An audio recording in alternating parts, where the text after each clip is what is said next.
하나님 말씀을 봉독하겠습니다. 하나님 말씀은 마가복음 1장 29절부터 31절까지 말씀을 봉독합니다. 신약성경 54면 마가복음 1장 29절부터 31절까지입니다. 하나님의 말씀을 대독합니다. 회당에서 나와 곧 야고보와 요한과 함께 시몬과 안드레의 집에 들어가시니 시몬의 장모가 열병으로 누워있는지라 사람들이 곧 그 여자에 대하여 예수께 여짜온대 나아가사 그 손을 잡아 일으키시니 열병이 떠나고 여자가 그들에게 수종되니라. 아멘. 완연한 봄이 되었습니다. 이제 날씨가 다 추운 날씨는 다 물러가는 것 같고요. 아마 꽃샘추위 정도 남아있을 거라 생각이 됩니다. 이제 사순절 시작인 3월 6일이 경칠입니다. 여러분들 봄 다가오면 건강 유의하셔서 상하지 않도록 주의하시고 이제 굳었던 몸을 푸시듯 마음도 여시고 사순절 기도를 통해서 여러분의 영성도 다시 회복할 수 있기를 바랍니다. 휘당에서 예수님이 첫 번째 사역을 시작하셨습니다. 그리고 그 휘당에서 더러운 영을 쫓아내셨습니다. 오늘 본문에 보면 그 예수님이 곧바로 시몬과 안드레의 집으로 들어가십니다. 왜 그 집으로 갔는지는 정확하게 알 수가 없습니다. 왜냐하면 성경이 설명을 하고 있지 않으니까요. 시몬은 그의 장모와 함께 사역을 서던 것으로 보여집니다. 처가살이를 한 것 같지는 않고요. 장모님을 모시고 산 것 같습니다. 때마침 그 장모가 열병이 나서 침상에 누웠다가 예수님을 통해서 그 열병이 떠나고 그녀가 사람들을 그 예수님을 만나려고 모여드는 사람들을 시중든다 하는 내용이요. 오늘 말씀의 내용이 끝이 납니다. 마가가 이 사건을 통해서 우리에게 말하려고 하는, 우리에게 가르치려고 하는, 전하려고 하는 진리는 무엇일까요? 이 사건은 매우 짧습니다. 내용이 간략하게 기록되어 있기 때문에 그냥 한 사건, 흔한 그 중동 지역의 그 뜨거운 열기 속에서 흔히 걸릴 수 있는 이 열병이 걸려서 여인이 누워있다가 고침을 받았다 하는 사건으로 쉽게 우리가 지나쳐 버릴 수도 있습니다. 그렇기 때문에 오늘 말씀을 좀 더 우리가 깊이 묵상할 필요가 있고 그 속에 담겨져 있는 표현들을 통해서 우리가 하나하나 의미를 좀 살려서 생각해 볼 필요가 있습니다. 왜냐하면 그렇게 하지 않으면 우리는 이 말씀을 통해서 그저 그런 하나의 사건과 기적으로 밖에는 지나칠 수 없기 때문입니다.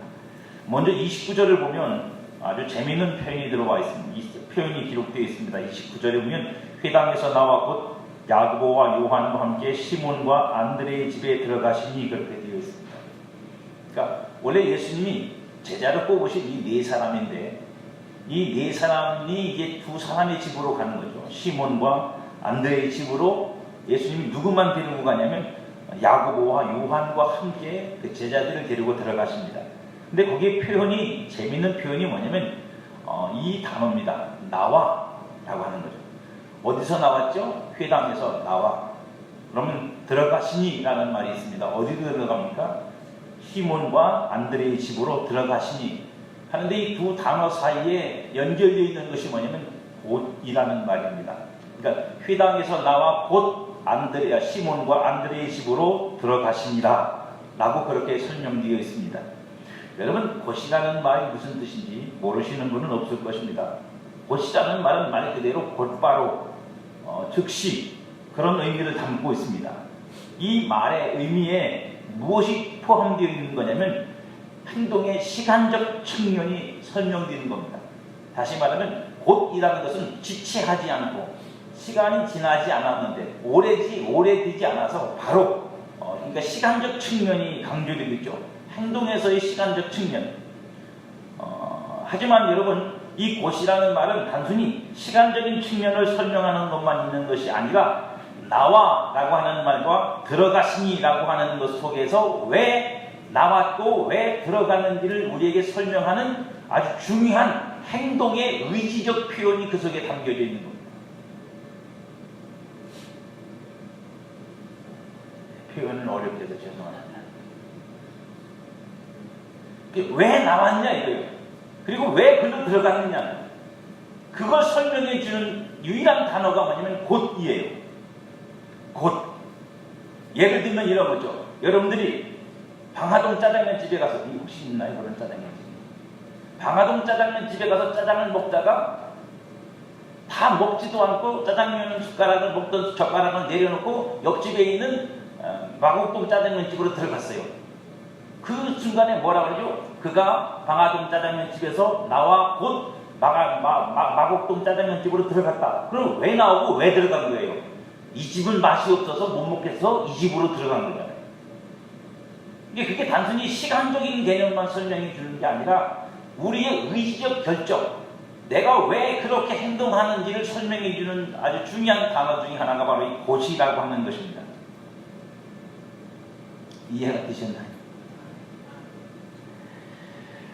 왜 휘당에서 나와서 시몬의 집으로 들어가셨느냐는 이 의무에 대한 설명이 바로 그 곧이라는 단어 속에 있습니다. 휘당은 우리가 알다시피 유대인들의 전통적인 예배 모임 장소입니다. 이 유대인들은 대부분 다 이 휘당에서 모입니다. 성전은 제사를 드리는 곳이에요.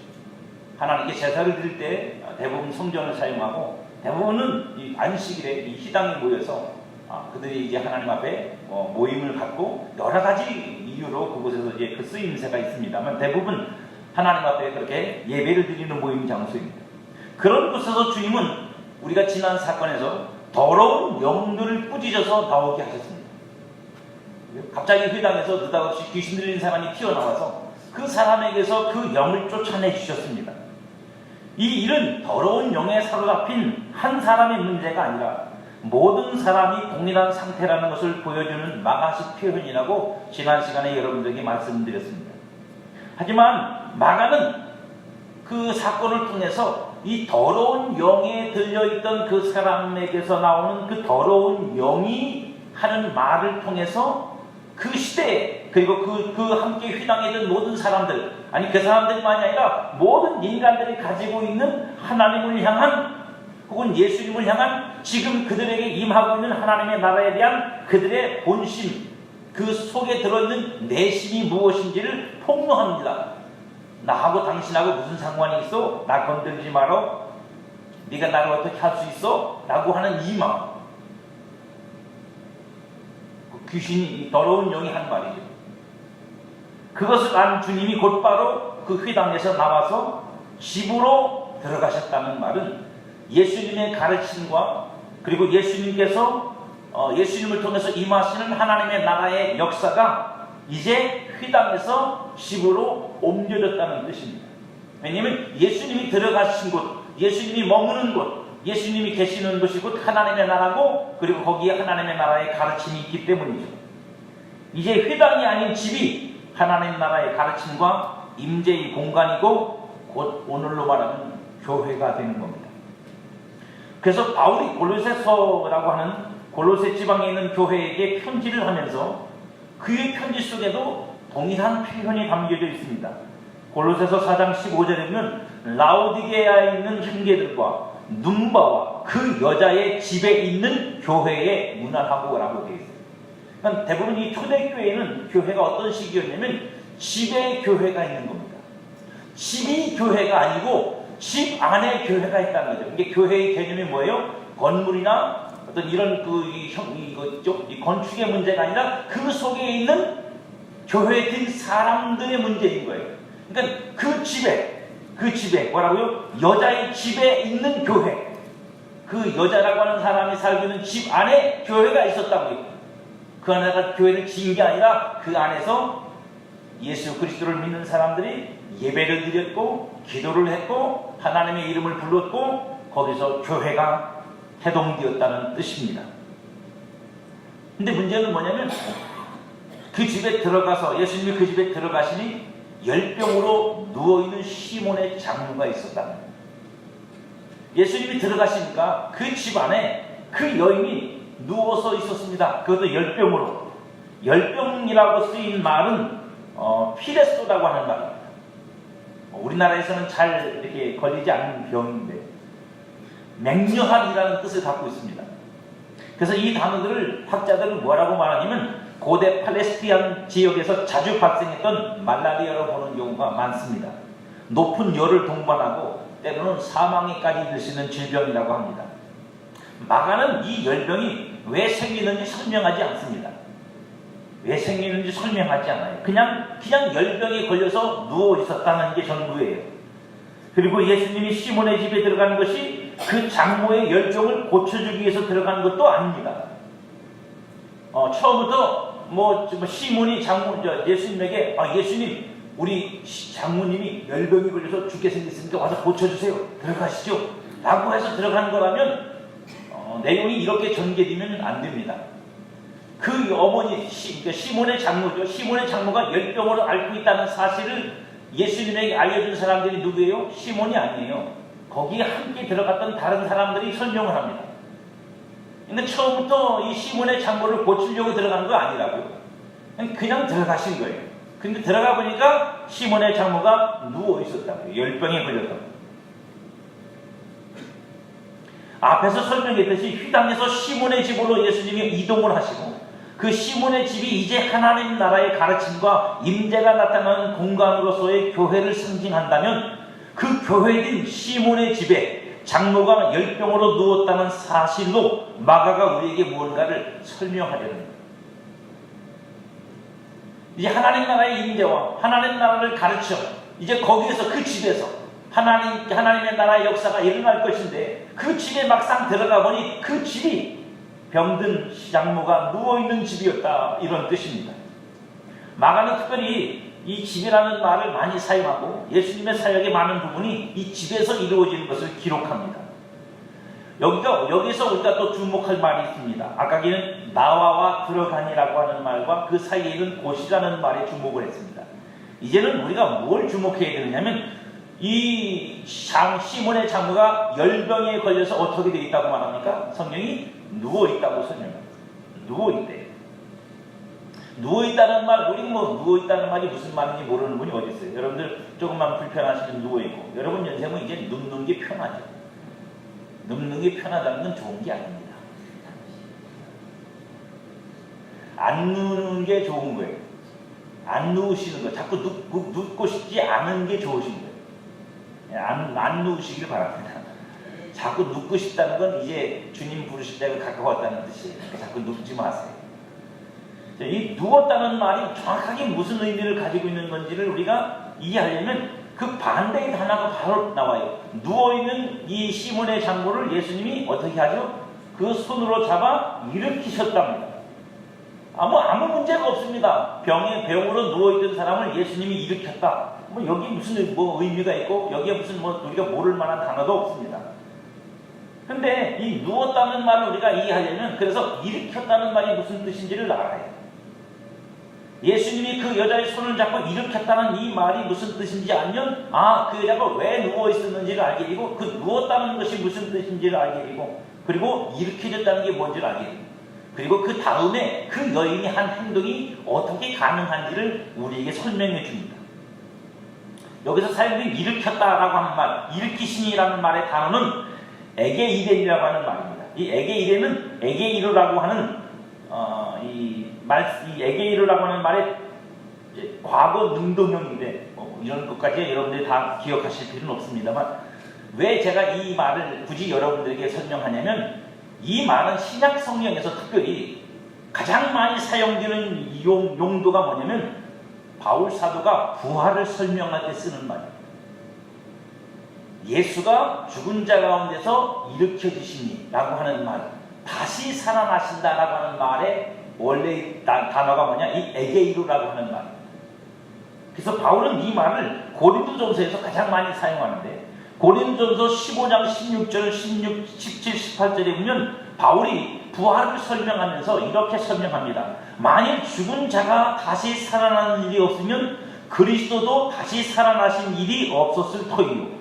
그리스도께서 다시 살아나신 일이 없으면 너희의 믿음도 헛되고 너희가 여전히 죄 가운데 있을 것이요 또한 그리스도 안에서 잠자는 자도 망하였으리니 라고 말합니다. 여러분 여기서 오면 바울이 다시 살아나다라고 하는 말, 그죠? 죽은 자가 다시 살아나는 이라고 하는 이 다시 살아나는 이라는 단어가 바로 이 에게이로를 어근으로 가지고 있는 단어입니다. 네, 에게이로를 어근으로 가지고 있는 단어. 물론 그 용법이 다르긴 합니다만, 그 다음에 시제가 다르긴 하지만, 그러나 장모를 일으키시니라고 하는 말과 죽은 자 가운데 다시 살아나시니라고 하는 말은 같은 뜻이라는 뜻입니다. 바울은 이 서신에서 두 가지에 대한 죽음을 말합니다. 여러분들이 방금 읽어드린 말씀을 보면 자막도 있겠습니다만 뭐라고 되어 있죠? 만일 죽은 자가 다시 살아나는 일이 없으면이라고 하는 말할 때 죽은 자라는 표현을 하죠. 죽은 자라는 말을 표현합니다. 그런데 그 말과 똑같은 의미를 가진 죽었다는 또 다른 표현이 있습니다. 그게 뭐냐면 18절에 가면 그렇게 되어 있어요. 18절에 뭐라고 하냐면 또한 그리스도 안에서 잠자는 자도 망하였으니, 그러니까 그리스도 안에서 잠자는 자도라는 말은 무슨 뜻이죠? 앞에서 말하는 죽은 자와 그리스도 안에서 잠자는 자라는 것이 다르다는 뜻이에요. 다르다는 표현이잖아요. 도라는 말은 무슨 뜻이에요?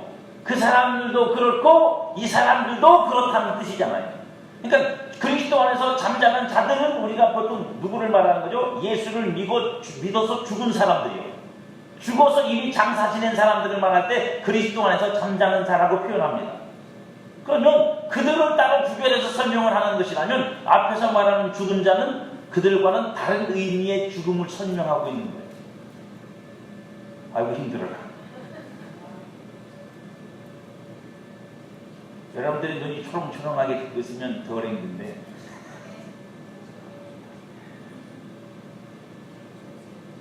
근데 이 고린도전서 15장의 초점은 어디에 있느냐면 죽은 그리스도 안에서 잠자는 자가 아니라 죽은 자에게 초점이 있어요. 죽은 자에게. 그래서 살아난다는 말의 그 목적도 무엇에 있는 거냐면 죽은 자가 다시 살아나는 거예요. 그래서 다시 살아난다는 말을 할 때 17절에 보면 이렇게 되어 있습니다. 그리스도께서 다시 살아나신 일이 없으면 너희의 믿음도 헛되고 너희가 여전히 죄 가운데 있을 것이다. 그리스도가 다시 살아나는 일이 없으면 너희는 여전히 죄 가운데 있다. 그러니까 이 다시 살아난다는 것과 뭐가 연결되어 있는 거예요? 믿음과 죄가 연결되어 있는 거예요.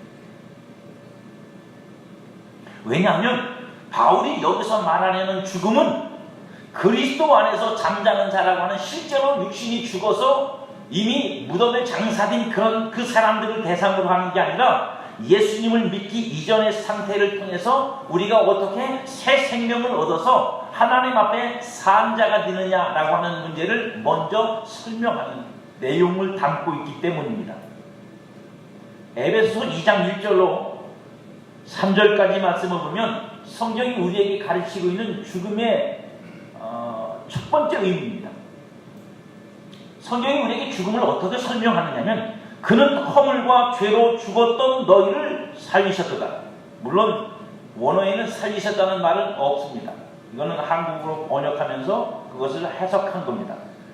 1절을 원어는 정확하게 뭐라고 하냐면 그는 허물과 죄로 그는 허물과 죄로 죽었던 우리는 허물과 죄로 죽었다. 이걸 끝이에요. 그냥.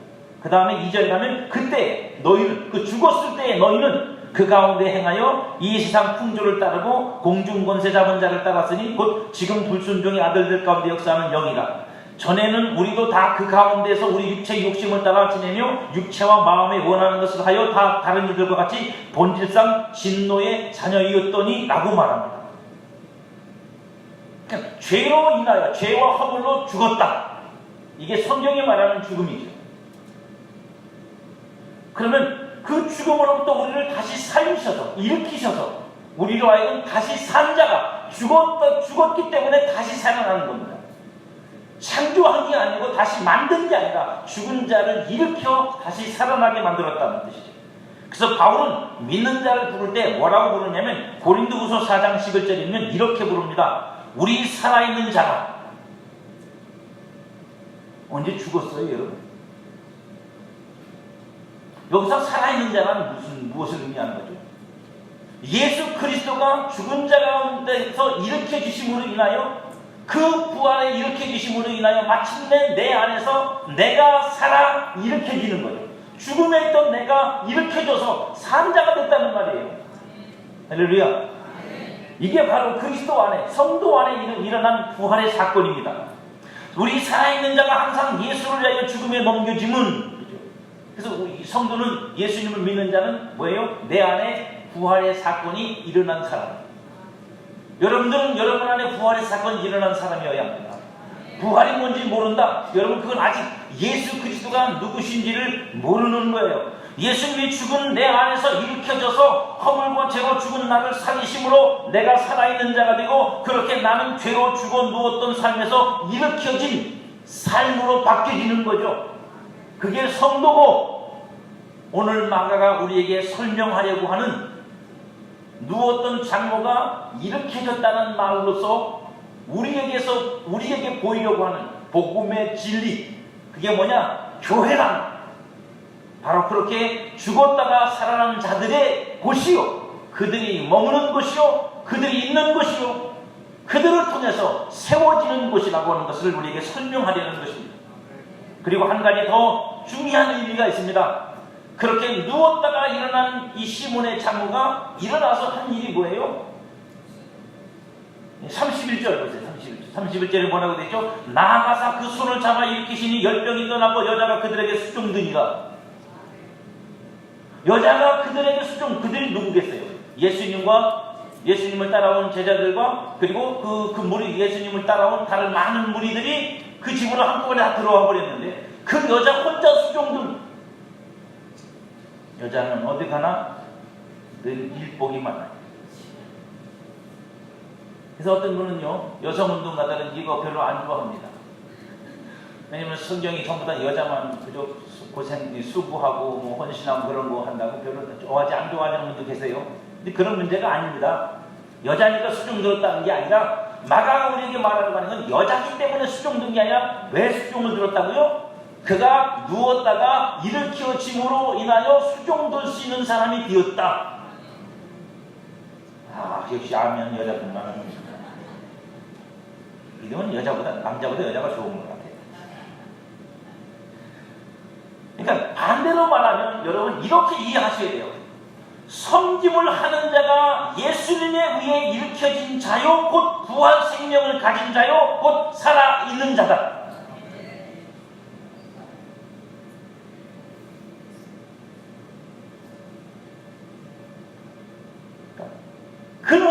그가 누구예요?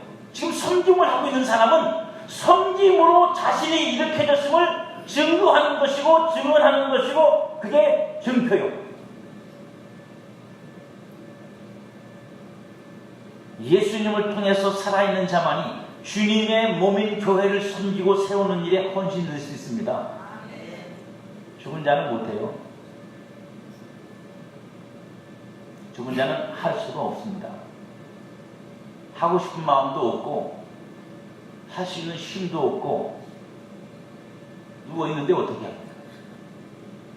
누워있는 사람은 뭐 해야 돼? 대신에 오히려 섬김을 받아야 되죠. 그럼 잘 깨달으셔야 돼요. 섬김을 받고 있는 사람이 일어난 게 아니고, 섬김을 하고 있는 사람이 일어난 거예요. 살아있는 자만이 자신을 죽음에 넘기는 예수님과 같은 섬김을 할 수 있어요. 죽은 자는 그거 못합니다. 죽은 놈이 또 죽어요. 죽은 사람이 또 죽는 법은 없어요. 한 번 죽으면 죽은 거지. 하지만 살아있는 자는요, 자기를 죽여, 자기의 살아있음을 죽여 누군가를 섬길 수 있고, 그를 위해서 사랑으로 나를 죽일 수 있고 나를 내어줄 수 있는 거예요.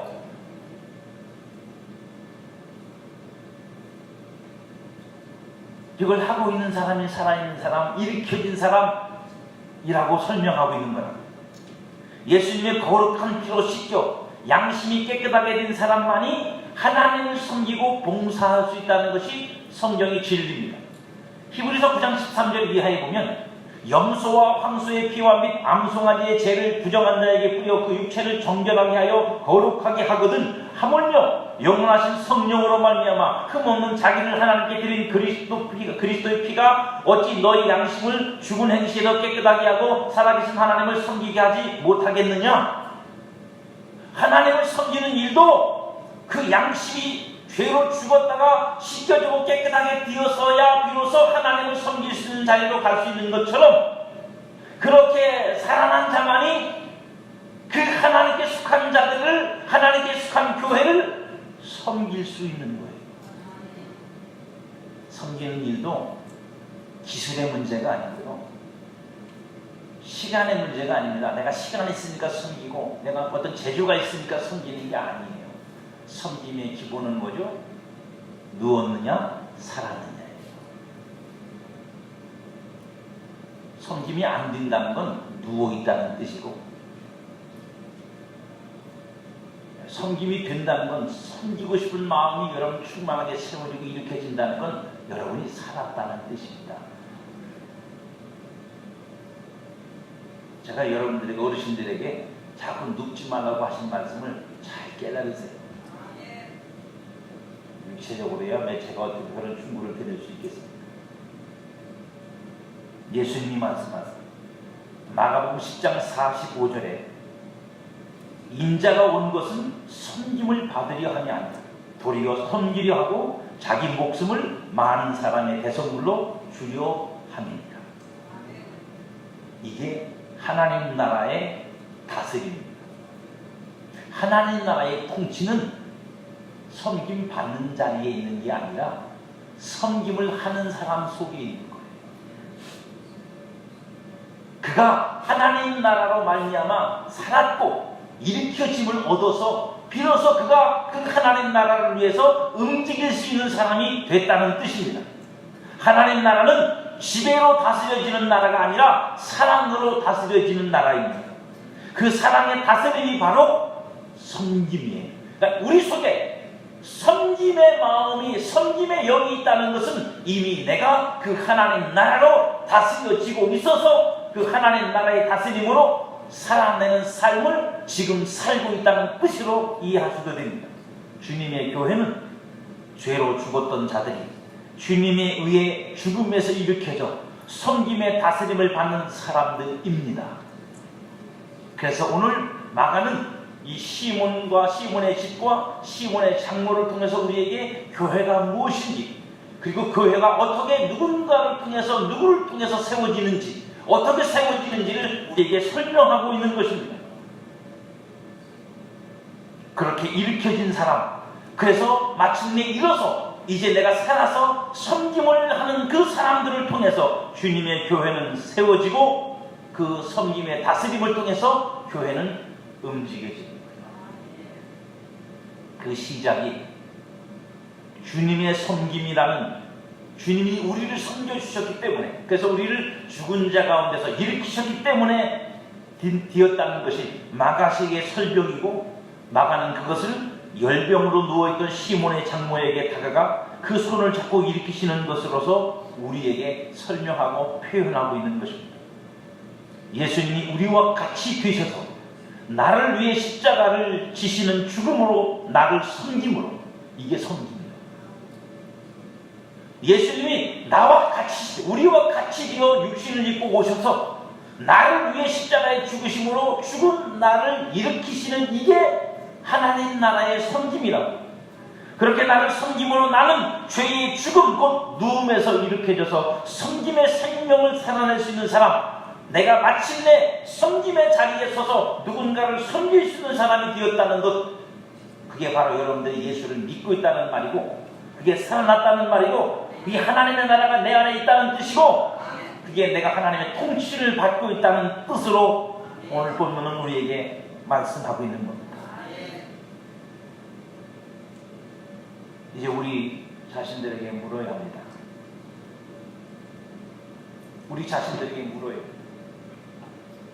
여러분은 누워 있습니까? 아니면 일으켜짐을 받아 일으켜져 계십니까?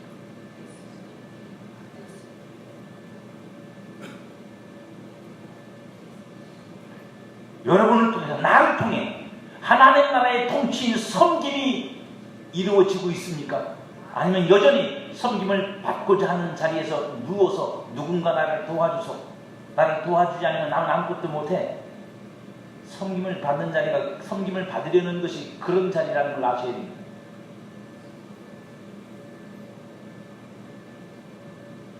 아니면 이것도 저것도 아니고 오히려 섬김을 받고 대접을 받고 지배를 하려고 하는 세상의 죽음의 자리에 앉아 있습니다.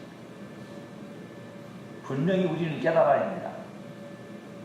이것은 섬김을 받고 대접을 받고 지배하려고 하는 그 자리는 세상의 통치요, 마귀의 방식이요, 하나님 나라가 아닙니다. 그건 하나님 나라가 아닙니다. 하나님 나라는 그렇게 통치되지 않습니다. 그렇게 다스려지지 않고 그렇게 역사하지 않는다. 그건 세상 임금이 하는 짓이고 세상이 하는 방식입니다. 그래서 주님은 십자가를 지기 위해서 예루살렘으로 가시다가 투덜대고 싸우고 지들끼리 누가 더 크냐고 아우성을 치는 그 진짜 철딱선이 없는 제자들에게 이렇게 말씀하십니다.